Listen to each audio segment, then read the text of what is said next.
the first media consulting podcast, The Business Chronicles, where we dive deep into the stories of successful business owners. Here's your host, Didi and Nicholas. Thanks for joining today. Let's talk.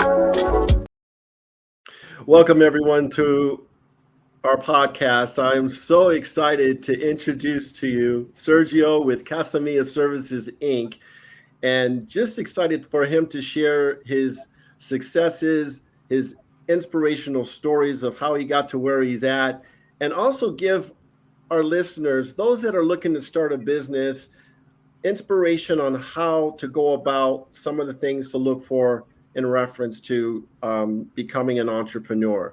Sergio, how you doing, buddy? I'm doing great. How about yourself? I can't complain, man. So let's dive in a little bit. Let's, give us a little bit of your background, if you don't mind. Absolutely. Yeah, we started Casamia probably over 18 years ago. We started as a landscaping company. I've been a remodeler for quite some time as a kid.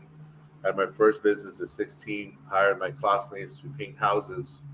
And then we ended up working under a contractor for above the required time. Usually it's 4 years, 1 year as a foreman. We ended up with our contractor for about 6 years, running his company, running mine, and learning the business, which is real testament to what the process is for Florida.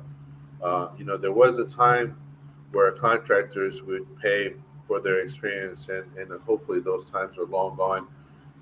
Being a contractor is not knowledge, but it's where to find the correct knowledge, and you never stop learning in this business. It's like any other business. It has a cycle. It's about 8 months out of the year. So for 4 months, we're either have overwork that we had scheduled from before, or we continue having new work during the slow times as well. It's a great business. I think those that are in it for life, and those that wanted to get into it, it's a great startup because in Florida, we have a lot of factors that keep our business going, but it's been a really great experience thus far, not only starting the company way back then, but also everything that we've learned throughout the process. I love that, man. And it's like you have, I always talk to a lot of business owners, and there's always a story to tell from where they're at, where they started to where they're at today. And those stories actually make you a better person over time. So I know, you guys offer so many different services, whether it's ADUs or home additions and new builds and remodeling. You're a general contractor and you do it all, correct? Yeah, we do. We've been into a couple of niche markets, which has made us stand out. We go online and we find ourselves in the top 5% of contractors for Florida, which is absolutely exciting.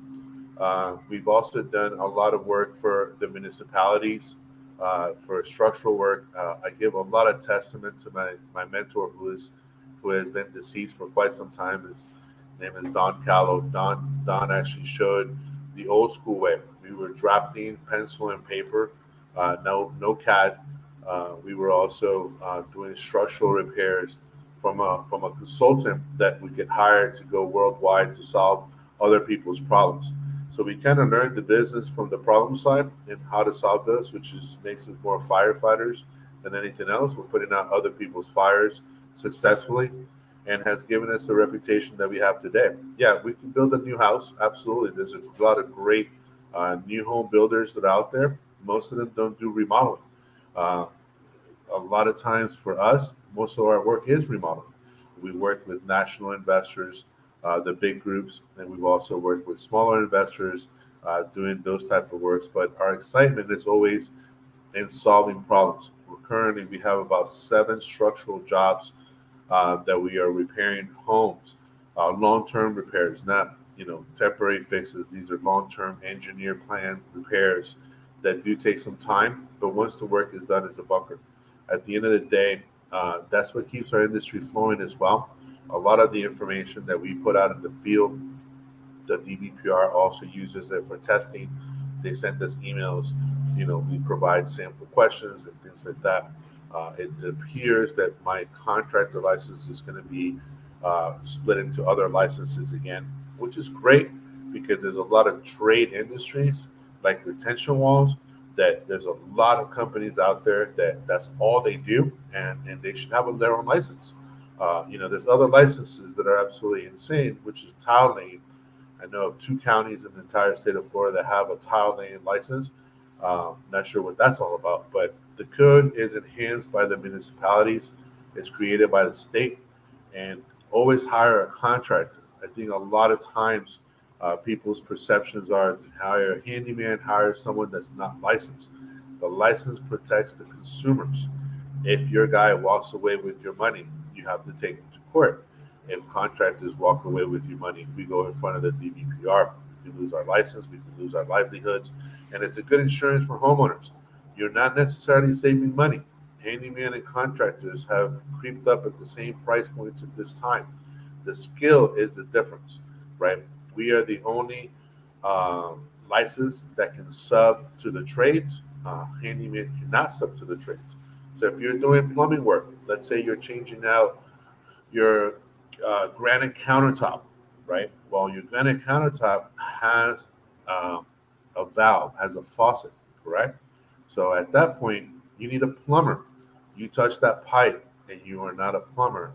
That is a crime in the state of Florida for unlicensed contracting. So a lot of times you get what you pay for, and knowing that the number one issue for homes flooding are usually through the pipes, right?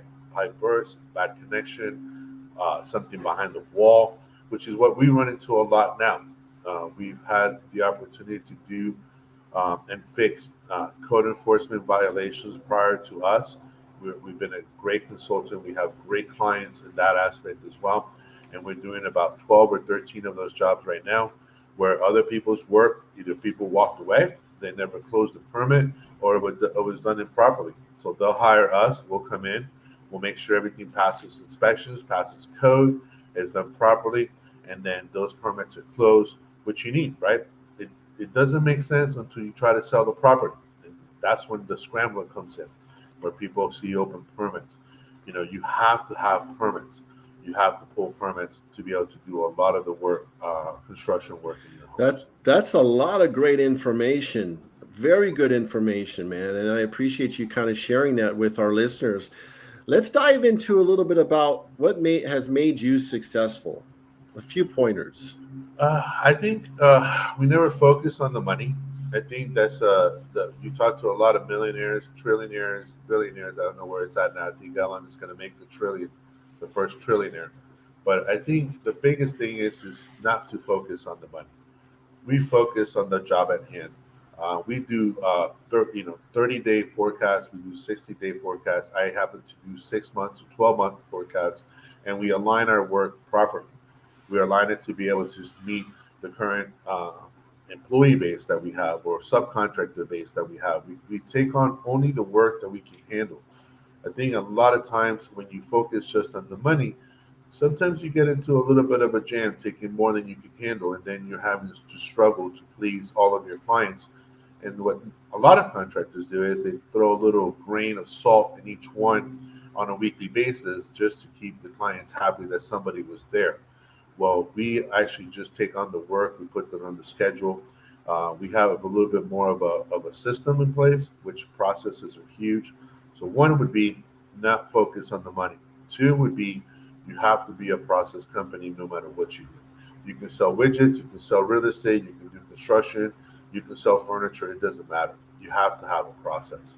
Our processes are not just for the field, but also for the back of the house. We have admins that are really the heart of the business, that are collecting our money, making sure permits are closed, and making sure that our jobs are running forward in the way that we do. I say conveyor belt. Very We can bring in painters, we can bring in demo people first, we can bring in painters next, then the handyman, then quality control, et cetera, et cetera. So at any point in that chain, somebody says, "Hey, I want to paint a house." No problem. We just put you in our conveyor belt, and when the painters free up from that one, they go to yours and they keep going. So we have a lot of flexibility in the volume of business that we can take. So processes is the second part, and the third part to any business is you can't never give up. You can never give up. absolutely. I agree. I agree with that 100%. And it seems like that's a trend among a lot of the business owners that I'm talking to. That is the thing. Never give up. So let's talk about a few challenges, if you will, Sergio. Do you have a I couple think, challenges out there that you guys yeah, are faced with? yeah. I mean, I think in 2008 we had supply chain issues that really taught us a Hmm. lot. At the time, I was doing big business with, and I was doing contractor work for one of the big box stores. And I think that taught us a lot. We sought refuge, we all did, from the construction industry, just because the banks had collapsed. A lot of the things that we deal with in Florida, and we seem to be ground zero for a lot of the financial collapses, not necessarily real estate or construction, but when the banks close up, our industry gets trashed. And right now, in the last 3.5 years, we've had to deal with inflation. We've had to deal with unlicensed work. We've had to deal with a lot of people coming into our market that think that they know what they're doing, and they are doing really, really, really shoddy work. So I feel bad for homeowners that now have to double pay, triple pay for the work to get done properly. And you don't find those out until you're ready to move on, and it's forced a lot of people to sell their homes. So the challenges really are self-inflicted. If we stay the course and license and use licensed contractors, then we should not be in that situation where the work is shoddy or the work is not properly done. Of course, there's going to be Very, exceptions to those, and there's investigators from the state for that. There's a process for you to get your money back if it's gone, and we always encourage people to go to the DBPR. It's where our license is held. We have zero claims for a reason. We just have to be good diligence of what we have been given in communicating with people and doing the right thing. very nice, man. Very nice. And this is just great information for our listeners to, at least get some advice, from professionals such as yourself. So we have listeners that are wanting to be aspiring entrepreneurs or want to own their own business. Can you give us one or two tips on, or give them one or two tips on some of the things that you look for or that you've come across in terms of, trying to be that business owner? Well, it's just like Robert Kiyosaki said, who moved my cheese, right? At the end of the day, we have to move as the market moves, right? Right now, it looks like new builds are going to come back this coming year because the bank system we're hoping is more solid this coming year. Um, what I would say is make sure you partner up with your resources before you jump in. Make sure you have a good banker. Make sure you qualify for a credit line. Make sure you have money. It takes money to make money. I built businesses with zero money, which meant every day I had to shuffle between credit cards and cash and get out of those holes. But you have to have a year's worth of money in your bank. If you want to be in business, you have to have that money to back you up. If you don't have it, then it's just a hobby, right? There's a lot of hobbies out there, and there's nothing wrong with it. I tell my children, you have your set job, but if you want the extras, then you get a secondary job, or you do side work, or you do other things to generate income. You have to have that base. If it's two of you in a home, then I would suggest that one keep a job, one takes the plunge, and that way you create that safety net for your families. But the biggest hurdle in this is always cash. You have to be diligent. If you have $100,000 in cash and you owe $200,000, how much money do you have? Correct. I would say zero, because Right. you owe the 100 grand and you still owe another 100 grand. So at Right. the end of the day, that $100,000 in the bank is not yours. Sometimes we have to pay bills. Sometimes things pop up out of nowhere that we have to pay for, and those are understandable. That's an emergency fund. That's completely different from an operational account. So cash is key. Credit lines are key. Good credit is key. For a lot of licenses in the state of Florida, you have to have good credit and you have to have a certain amount of money in the bank. But don't get discouraged because at some point you get there.